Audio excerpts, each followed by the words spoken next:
Imagine you invested into her being the face of the movie and she's the main character and she's trying to promote the movie. Would this make you want to go watch the movie when she's starring in it and she's the main character? Go ahead, Rob. Play the clip. Rachel Zegler is at the center of yet another Disney firestorm, and this time, the drama is more intense than any villain's plot twist. The fact that Disney's budget for Snow White 2025 was well above $350 million altogether when you're factoring in marketing expenses and everything to do with their overall support for Rachel Zegler. Rumor has it she just had a complete emotional breakdown, live on camera, over Disney's shocking decision to quietly pull official Snow White merchandise from store shelves. Yes, you heard that right. Even the iconic House of Mouse seems to be in panic mode about its own big-budget remake, leaving everyone asking, why the sudden merch ban? And what exactly did Rachel do to push them over the edge? Controversies surrounding Disney's Snow White remake show that we are still in the thick of the culture wars. Oh, have we been following the Snow White?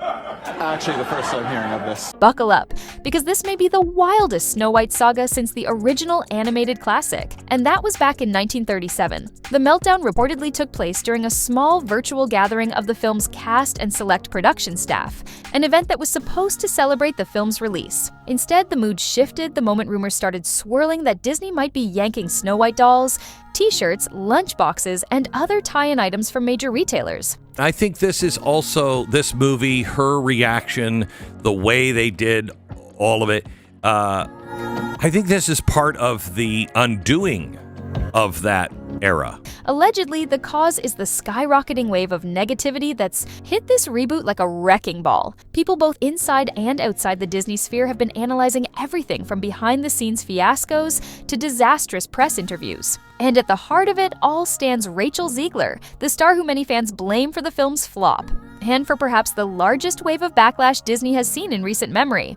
Some insiders say Rachel practically broke down in real time upon hearing the merch news, sobbing that she never meant to destroy one of the world's most cherished fairy tales. Others claim her reaction was less sorrowful and more furious, scolding higher-ups for not defending the film's modern spin. Disney scales back Snow White Hollywood premiere amid Rachel Zegler and Gal Gadot controversies. Now, this is the lighter headline, because I could have gone with, why is Disney burying Snow White? Did Disney's top brass cut her off when they realized the negative press was overshadowing the product line? Or did the massive financial losses spook them into thinking that any further Snow White branding would tank on arrival? These questions are swirling among fans, fueling rumors that Rachel Zegler's meltdown is not just about a few plush dwarfs being removed, but a sign of deeper cracks in the entire Disney remake empire. According to Talk Around Hollywood, the final blow might have been a series of devastating numbers rolling in from early showings of the movie. Advanced screenings were reportedly near empty in multiple regions,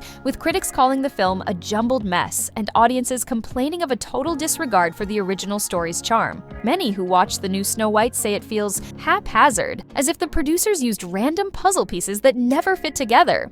Word is that multiple reshoots made a bad situation worse, adding abrupt transitions and bizarre dance sequences no one asked for. They don't know what merit is because they get paid whether they succeed or not. Despite months of hype, the final product appears to have alienated the very fans Disney needed most, those nostalgic for the original magic and open-minded enough to embrace a fresh twist. Then, you toss in Rachel Zegler's controversial interviews, and the fiasco goes nuclear. She's been vocal about wanting to modernize Snow White into a strong female leader who doesn't need to be saved by anyone, a concept many viewers could have welcomed had it been executed skillfully. Instead, the actual film hammered that narrative so aggressively that it overshadowed any fairy tale whimsy. Critics argue that you can absolutely show a confident, independent Snow White without tearing down the classic romance or discarding the original's heart. But the reboot tried to do exactly that. Drop the prince subplot, ramp up the anti-rescue theme to the max, and then claim the final result was groundbreaking. The end product? Fans who felt they'd been bait and switched by a movie that turned a beloved story into something unrecognizable. Snow White, it's coming to terms with finding herself and finding her inner voice and finding a sense of agency so that she can be a just ruler and a wonderful queen, because there's another one in town. What really set the internet on fire were the numerous comments Rachel made about her own approach to the role. She seemed to brush off the notion of the prince entirely, calling him a stalker in at least one viral clip, and saying she was bored by the love story. That's not necessarily criminal. Everyone is entitled to a creative take, but it fed a narrative that this adaptation was dead set on dismantling every traditional aspect of Snow White. That alone might not sink a film, but couple it with subpar visuals, wacky CGI dwarfs, and a budget that soared north of $250 million, and you've got a recipe for a meltdown of epic proportions. There's also a rumor that Rachel demanded extra pay for every single hour she had to wear the iconic Snow White gown on set. People sympathetic to her say she was simply standing up for fair wages, especially if the shoots dragged on for exhausting 18-hour days. If I'm going to stand there 18 hours in a dress of an iconic Disney princess, I deserve to be paid for every hour that it is streamed on. Detractors, however, painted as another display of entitlement, further stoking the flames of resentment among fans who felt she was the wrong person to carry this timeless role. Either way, the accusations about pay negotiations quickly devolved into memes about how Snow White is making the biggest fuss over a dress, which only added more comedic fuel to the fire. All of this chaos couldn't come at a worse time for Disney.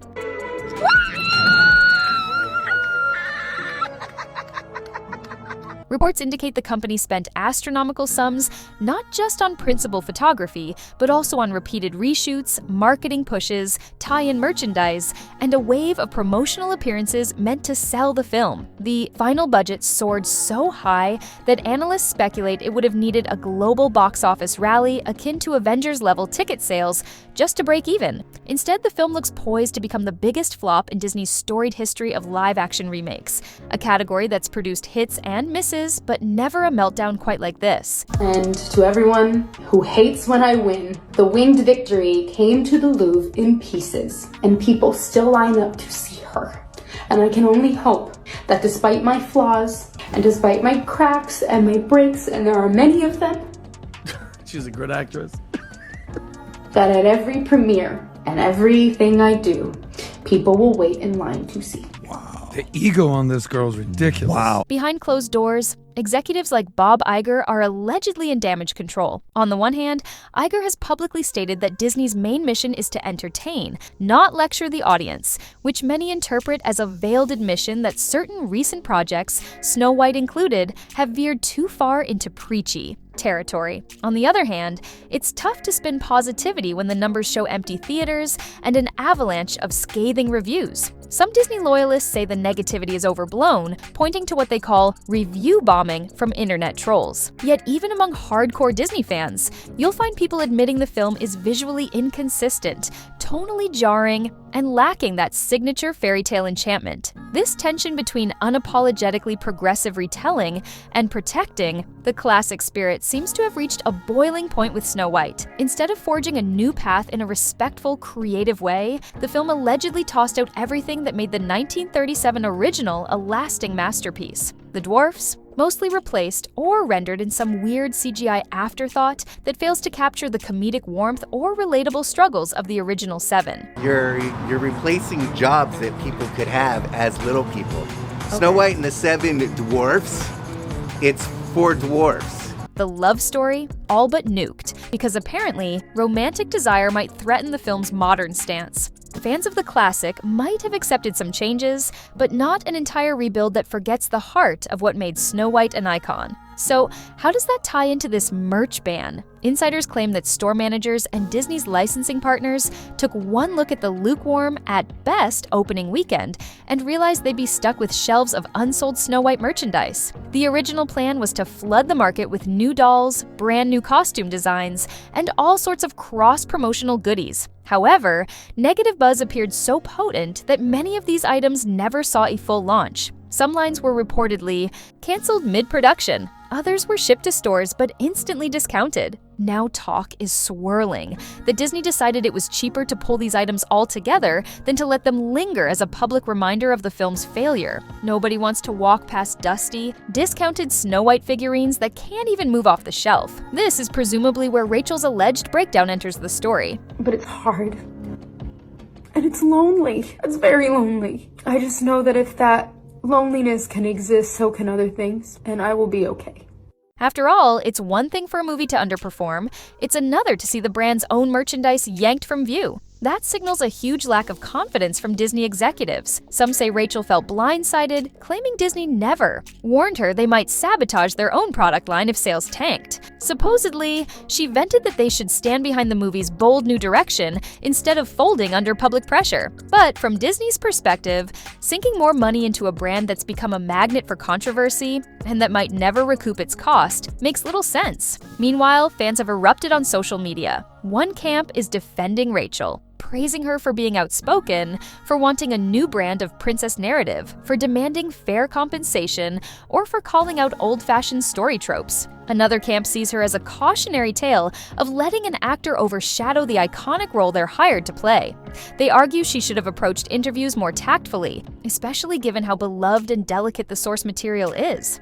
This is really a bad movie, and I apologize to Walt Disney himself. I'm sorry. Many point out that while progressive updates can be amazing, you don't have to belittle the original to achieve them. It's entirely possible to say, we're making changes for a new generation without labeling the old version as regressive or mocking a prince's entire existence. The result is a swirl of arguments, hot takes, and finger-pointing. Some folks blame Bob Iger for not reining in the production staff, or for allowing reshoot after reshoot until the script lost any coherence. Others blame the marketing team for failing to manage negative rumors. But a startling number of people do put much of the blame squarely on Rachel Zegler's shoulders, suggesting her interviews, social stances, and flippant remarks, plus a supposed disregard for the fans, undercut a film that already had problems. Her meltdown, if it indeed happened as multiple insiders claim, might be the direct result of feeling scapegoated for a fiasco much bigger than any single star. Interestingly,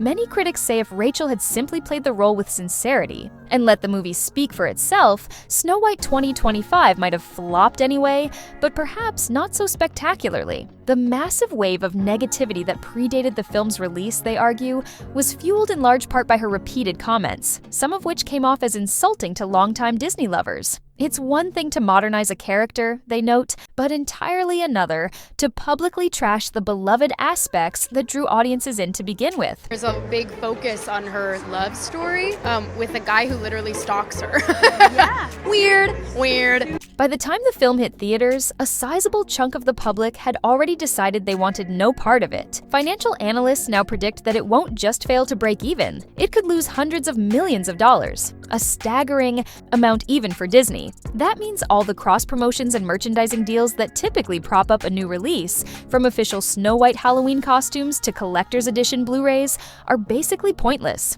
Some insiders worry that this meltdown is so bad, it might slow down any future live-action remakes, or at least force them to be drastically rethought. The era of take a beloved cartoon, funnel a few $100 million into a star-studded rehash, and wait for the nostalgia-fueled profits may be coming to an end. People will assume it's a love story just because, we cast a guy in the movie, right. Andrew Burnap. All of Andrew's scenes could get cut. Who knows? It's Hollywood, baby. Disney, of course, is a massive entity with plenty of successes under its belt. One failed project, even a massively failed one, won't bring the company to its knees. But it does raise questions about creative direction, audience engagement, and the need for genuine passion behind a project rather than formulaic marketing. Shareholders might soon demand new leadership, or at least a plan that isn't throw money at an old property and hope it sticks. People who grew up loving Snow White still want to see her story evolve, but they also want at least a shred of the original spirit in the final product. This fiasco might teach Disney that heavy-handed ideological shifts and shaky story execution can be a lethal combo in the wrong circumstances. And so we're left with a swirling mass of rumors. Rachel is rumored to be heartbroken. Rachel is rumored to be furious. Rachel might be pointing fingers at everyone from the special effects team to Bob Iger himself. Disney is rumored to be quietly telling major retailers to either discount or remove the Snow White items from shelves. Some say the figures representing the new dwarfs are so unappealing that even collectors have avoided them like the plague. We absolutely wrote a Snow White that is not going to be saved by the prince. She's not going to be saved by the prince, and she's not going to be dreaming about true love. She's dreaming about becoming the leader she knows she can be. Meanwhile, critics claim the princess dress itself is less iconic reimagining and more oddly cheap cosplay. leaving no one excited to buy that costume for their kids. The meltdown, then, is the ultimate symbol of a production that soared too close to the sun. The film wanted to prove it had progressive flair, big-name actors, and a fearless reinterpretation of classic lore. Instead, it tumbled from the sky, weighed down by sloppy rewrites, questionable design choices, and a star who didn't realize that sometimes you can't just reprogram a decades-old fairy tale and expect fans to follow along without complaint. The result is a fiasco with ripple effects that no one saw coming, potential job losses, big question marks over future projects, and yes, possibly the demise of Snow White merchandise before it even had a chance to gather dust. Why are the worst people constantly empowered in our society? It is going away, but it doesn't go away overnight. Now everyone's wondering, will this fiasco tarnish Rachel Zegler's career for good? Or can she bounce back in a different role that allows the public to see her talent without the baggage of a misunderstood or mishandled remake? Will Disney recoup anything from streaming or international markets? Or is the brand so poisoned that not even overseas interest can salvage it? Will they attempt damage control by releasing a director's cut that tries to fix the choppy transitions? Or is the entire thing too far gone, with fans already determined to forget it happened? The temperature online is scorching, with some fans literally begging Disney to revert to a more faithful adaptation if they ever touch Snow White again. Meanwhile, defenders of the film maintain that critics are simply uncomfortable with a strong female lead who doesn't rely on romance. But plenty of strong female leads have found success without this level of vitriol, so why did Snow White become the biggest punching bag in recent Disney memory? Observers say it's the execution, plain and simple. You can't just remove beloved story components, forcibly insert brand new lessons, and not have the rest of the package collapse if those lessons aren't well integrated. In the middle of this storm, there's an undeniable human aspect. Rachel Zegler is a real person experiencing a tidal wave of hate, not all of it fair or reasonable. If she truly had a live breakdown upon hearing that Disney is disowning the merch, that shows she cares, even if her earlier statements alienated fans. It's possible she's grappling with the realization that the massive dream role she thought would skyrocket her career turned into an avalanche of controversy and bad press. In Hollywood, careers are built on hits and torpedoed by spectacular bombs. Right now, the question is whether Rachel can salvage her brand or if she'll be forced to lie low until the public fixates on a new scandal. Where does that leave us? The audience. Some are taking a wait-and-see approach, hoping for official numbers to confirm the rumored merch pull. Others are convinced that after all the negativity, it would be a miracle if Disney left Snow White products in prime store positions. There's even talk that a handful of collectors might snap up any existing items, anticipating they'll be bizarre relics of a colossal flop. Stranger things have happened in the memorabilia market after all, but for mainstream consumers, it looks like the joyous, celebratory wave of new princess dolls, costumes, and books simply won't happen. Instead, we're left with whispers of frustration from store managers who ended up with shipments they can't move, plus news of possible returns or mass liquidation. At the end of the day, the meltdown and merchandise fiasco highlight a powerful lesson. You can have all the money, star power, and brand recognition in the world, but if you disrespect the heart of a beloved story and rub fans the wrong way with your promotional approach, the outcome can be brutal. That's exactly what we're seeing with Snow White 2025, a film that was poised to be yet another live-action success story for Disney, but now stands as a prime example of how not to adapt a classic. As for Rachel Zegler, perhaps this experience will shape her future approach to big-name roles. Maybe she'll find a project that meshes her activism with better storytelling, or maybe she'll spend some time out of the spotlight, letting this firestorm settle. But one thing is absolutely certain, no one is going to forget this Snow White meltdown anytime soon. We want to hear your thoughts. Were you looking forward to a modern Snow White, only to be horrified by the trailers and interviews? Do you think Rachel's comments were harmless or downright insulting to the film's legacy? And how do you feel about Disney allegedly pulling the merch? Let me know in the comments, and while you're at it, don't forget to hit that like button if you appreciate these deep dives into Hollywood's wildest meltdowns. Trust me, your thumbs up goes a long way in supporting the channel, and if you haven't subscribed yet, now is the perfect moment. There's plenty more behind-the-scenes drama to uncover. Finally, if you're still craving more inside scoops, don't go anywhere. Click on that next video you see on your screen for another jaw-dropping bombshell from the world of showbiz. I'll see you there, and believe me, you won't want to miss what's coming next.